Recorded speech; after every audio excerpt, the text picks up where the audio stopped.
Hello, and welcome to the Everyday Business Problems Podcast. I'm your host, Dave Crysler. Each episode, we talk to business leaders and subject matter experts to learn about the challenges they've overcome and the challenges they still face. You'll hear fresh insights, real talk, and get inspiration to grow your business. You can train the team, hand them the SOP, walk them through every single step, and 6 weeks later, they're back to doing it the same old way that we've always done it. Not because people are stubborn, but because the rollout or change started with how and never came back to why. Most rollouts on the shop floor start at the how and skip the first two questions, which are the why and the what. Those are the first two questions that everybody has on their mind. And the reason I know we always skip to the how when we are doing this is because that's what I used to do. And the reason I used to do that, and the reason I venture that you do that currently, is because when we're in leadership, we're consumed with the problems. We see them at a variety of levels. It's kind of in our face every single day. And so we are obsessing to a point over how we're going to fix them. And what I learned over the course of time is that because of that, and because I knew what the why was, because I knew what the impact to people was going to be, I thought I had the best vision for how we were actually going to go about solving the problem. And so because I was thinking about it, working through, this solution versus that solution versus this solution, I had a wider lens of, visibility, right? I understood more things about not the problem, so to speak, but what the impact was going to be, what the, potential impact in terms of solving it, but also, what was the overall impact in terms of the business currently. So I was contemplating all of these different things, which is why over the course of time, I felt like I ruled out all of the other options that weren't a great fit for a variety of reasons and settled in on the best option, kind of given all of the different variables that we have to, navigate or weigh at any given point, being in leadership. And so I jump right to the how. Here's how we're going to solve this problem we have. And again, what I learned over the course of time is that is the least important part for people.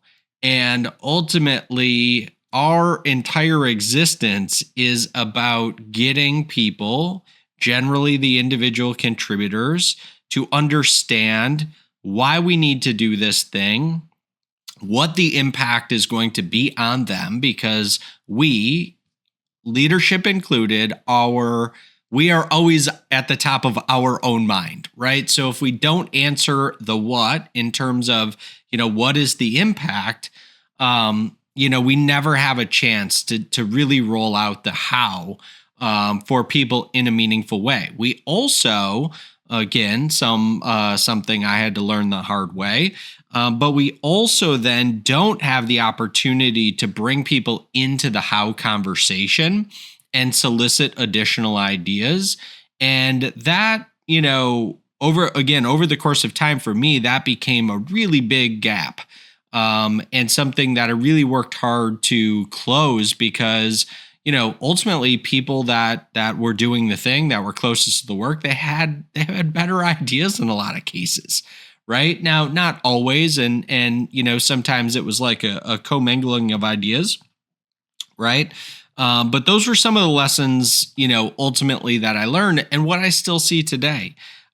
What's funny about this is just earlier this week, I had come across a LinkedIn post, and this was an operations leader kind of responsible for change change management, and systemization within their particular organization.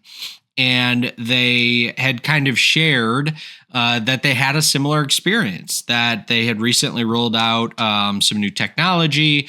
And when they kind of, looked up and took a look at what the adoption and usage utilization rates of this particular tool were, they weren't very impressed by it. And so the poster kind of went on to share that one of the ideas they had was to have like a Tech Tuesday where they could go through and talk about the technology, get people involved in terms of, why they're not using it or why they are using it and how ultimately we could leverage it better. And it's funny because while I thought that was an amazing idea, I kind of went on into the comments and shared, what I'm sharing here today. And that is the fact that, they were most likely not successful because they jump right into the how, right? How are we going to solve it? We're going to implement some new technology to solve it, right? But because they skipped over the why and the what, the adoption, the utilization of that particular tool, right, was lackluster in their scenario. And I see it time and time again, no matter what we're talking about in today's kind of, today's business climate, as AI likes to say it, right? But today, even more prevalent than even a handful of months ago, because we are constantly being inundated with tools, new tools, new releases of existing tools, right? And so we're really tool focused in terms of how we solve problems. So again, it's another reason that we often jump right to that why, or jump right into the how, because how are we going to solve this problem? We have this new tool that we identified. We got a new feature turned on within our existing tool set, right? So that's what this episode is, all about. The thing that I think gets missed when I talk about, the why, what, and how is the fact that, the why is like, it's the case for change, right? It's not a, high level kind of leadership, pep talk, right? This is in the weeds, sharing in a very transparent way with the individual contributors, the people that are ultimately going to be impacted by this potential change, right? Sharing the why. I just got off a client call and it was their leadership meeting that I sat in on. And I shared something very similar in the sense of, the most successful companies I see are incredibly transparent with their team. And it's because that transparency builds trust, right? That's ultimately what it does. It's these, I've shared this before, but, Brené Brown has this great, kind of idea around how trust is ultimately built or erodes. And she shares this example about, like a jar full of M&Ms, right? If you picture a mason jar full of M&Ms, there's a bunch of M&Ms in there, and trust is either built by, like one M&M at a time, right? And so positive things add to that trust and the number of M&Ms in the jar. And, the lack of transparency, people not being involved in the conversation, those obviously, remove M&Ms from the jar, right? So people often think when I talk about the why, what, and how, it is like surface level. It's kind of like, we talk a little bit about it, but the deeper that you go with the why, the easier it is to then answer, in my opinion, the very most important question when it comes to the individual contributors. And that is, what, right? Like, what about me? Is my job at risk? Is my job going to be changing? Am I going to be asked to do more things for the same amount of pay? Am I going to be required to move departments or to relocate? Am I, all of these different things. Are my hours going to change, right? All of those are top of mind for people. And again, because either we've thought about this for a really long time and we've just, kind of glossed over that in our mind, or we've said, hey, this is the best option given all options, right? Maybe it impacts 2 people instead of 20 or 200, right? But for those 2 people that it impacts, this is top of mind for them, right? Maybe they have a family situation. Maybe they have some other extenuating circumstances that, this is really going to be chaotic in their world, right? So again, it's this deep level of transparency that we're ultimately getting to when we go deep on the why, deep on the what, so that ultimately, as we're unpacking those things for people, we can start to solicit the how and bring all 3 of those components together. And ultimately, that's the reason that, change kind of reverts.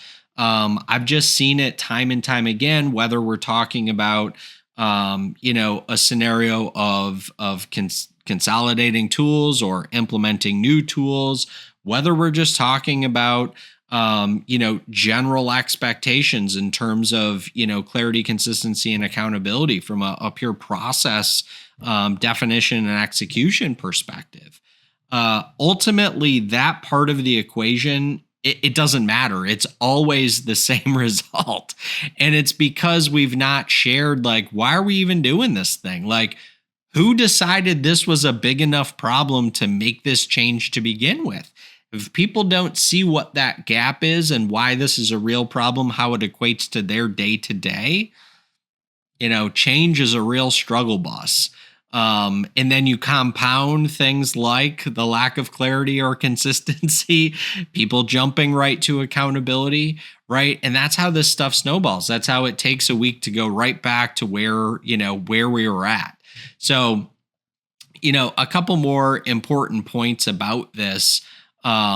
It's again, the first thing I'll say is that, the fact is that the order of these things to me is completely non-negotiable, right? If you start anywhere but the why, you're going to struggle to answer the what, right? Because they can't connect those 2 things. And while the what is the most important part individually to people, the why is how you get the broader landscape of people bought into the thing that we ultimately think we need to do because they understand what the problem is, right? And that can be applied in any type of scenario, whether we're talking about things that, are very specific to, let's say, manufacturing or order fulfillment, whether that's things that, relate to the front end of the business, right? Whether that we're talking and applying this to a service-based business, right? That part doesn't matter. I've got, a conversation going right now with a company that this is the situation. They are, I would call them technology adjacent. It's a service-based business that is, technology adjacent. What I really mean by that is it's a service provider that is, developing and kind of building, software solutions. And so in that sense, right, their entire kind of ecosystem has changed because of some of the advancements of the tools. So in that scenario, one of the things that is critical is talking through change, right? Because ultimately, why do we need to change? The tools have created a scenario, a competitive landscape scenario where if we don't change internally, right? If we don't develop more optimized systems to be able to intake, fulfill, and deliver our products, we don't have a business, right? That's a really compelling thing to share from from a pure transparency perspective, right? But it also puts into perspective for people, not just why, like what's the core business problem that we are all challenged with solving, but what that means in terms of what about me, right? Like, and you can say it both ways. The first way to say that is, if we don't change, if we don't do something to solve this problem, right?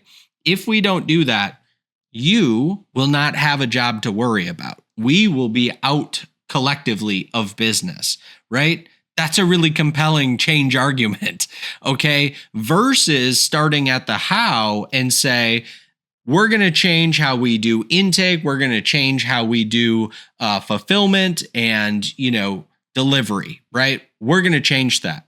Why? Well, we just need to get better. We need to get faster. Why? Right? It's people are already asking these questions internally and amongst themselves, right? And when you jump right to the how and lay out, here's how intake is going to change. Here's how, fulfillment is going to change. Here's how delivery is going to change. And you skip over the why and the what. You've already lost people. People are already pushing back versus that same exact scenario and literally laying out in a very transparent way. Gang, if we don't change how we do things today, we've probably got about a 3-month window before we're out of business. What should we do? Right? Like, how do you think we can change, the order intake process? How do you think that we can change the order fulfillment process? How do you think that we can change the delivery mechanism? How much impact do you think we'll have? How much faster do you think we'll be able to, get through our workflow, right? Totally different conversation when you bring people into that conversation. And again, you're creating the buy-in to help get people to understand why we have to solve this problem, why is a non-negotiable for, our business and ultimately the people within that business, right? I think I've told this story before, but one of the first facilities I had to take over, I was coming into an existing facility, and the previous, general manager was retiring, and it was a business that had gone through quite a bit of downturn and was significantly smaller than it once was, and we were overstaffed, and ultimately I had to make some really difficult decisions. And as a part of that, sharing that, look, if we don't do this and make these difficult decisions and kind of, cut deeper than we probably really need to, so I don't have to keep doing this, right? But if we don't, everybody's at risk. This business will not sustain doing what we are currently doing, right? It's not the way necessarily that you want to go about things, right? But it is in the sense of the greater good for people. So it certainly impacted people. I don't want to minimize that, right? But on the opposite side, the minority that was impacted was at the expense and for the greater good of the rest of the people. And sometimes when you're in leadership, you have to make those, you are tasked, with making those decisions. And ultimately, if you don't, somebody else will. It's very, unfortunately, it ends up being that way. Now there's a way, that you do that and you lead with empathy. That's an entirely different, conversation that we're not going to get into today, but I just wanted to share that as another extension in terms of, how this stuff works, and tie it back to some real world stories that, that hopefully resonate with you. As you kind of get ready to wind down and close this out, I would say I like to try to share something actionable, right? And so the thing I would leave you with in terms of like, hey, this is great, Dave. What can we do come Monday, right? And when I think about that, it really comes back to transparency. So, what I would challenge you with is if you've had a recent change event where you do some reflecting and you feel as though you didn't do an adequate job of sharing the why and the what, and you led with the how. And maybe it's, that change is not quite where you'd like it. Maybe it's a little bit rocky. Maybe it was a tool rollout and, let's say the adoption and implementation wasn't as smooth as you'd like. Then from a transparency sake, I would rally the troops and own that. Just like the comment I dropped on the post I mentioned earlier, if you lead with empathy and radical transparency, and you talk about the things that you're learning in real time and that you can own, I've always found that people will give you grace, right? This stuff has taken me a really long time to learn. I continue to learn. I continue to practice in the sense that, I'm guiding clients. I'm in lots of conversations, giving advice and perspective and insight.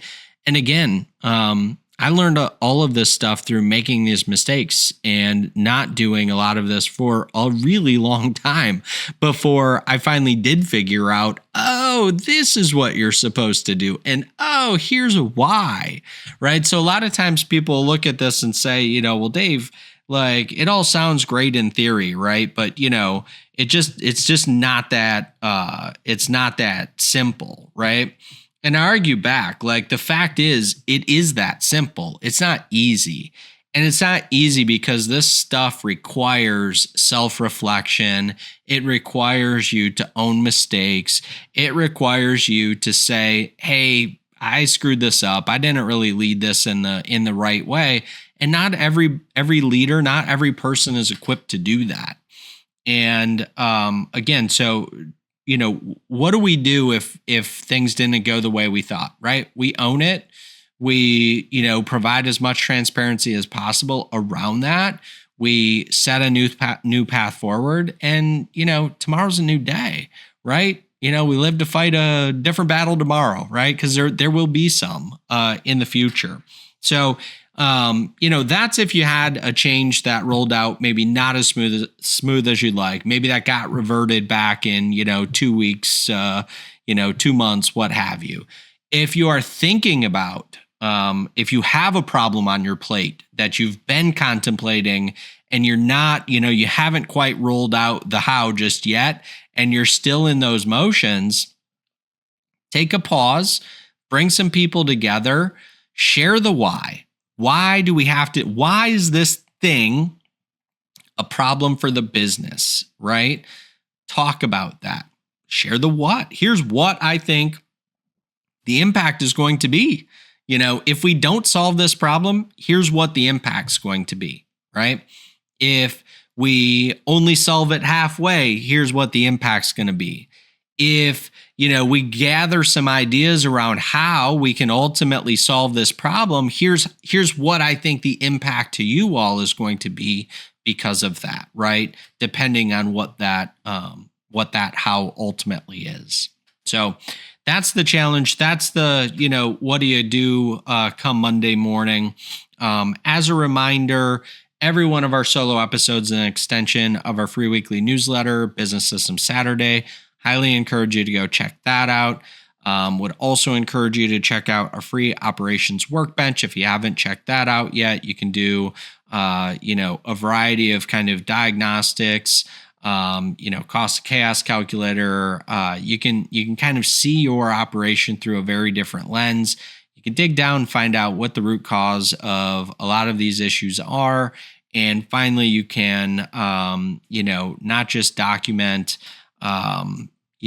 what you need to do in terms of best practices, but you can capture tribal knowledge. You can start to build out your company brain so that your entire team is equipped with the tools that allow them to understand what is happening end to end. And ultimately, you are on a pathway to building those smoother systems that not just let you, operate with excellence, but ultimately help you drive sustainable growth.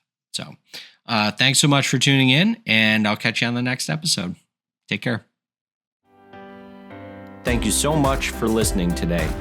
If we brought you any value, please rate, subscribe, and share our podcast. Also, be sure to connect with us on social media by searching @The Crysler Club. Until next week, I'm your host, Dave Crysler.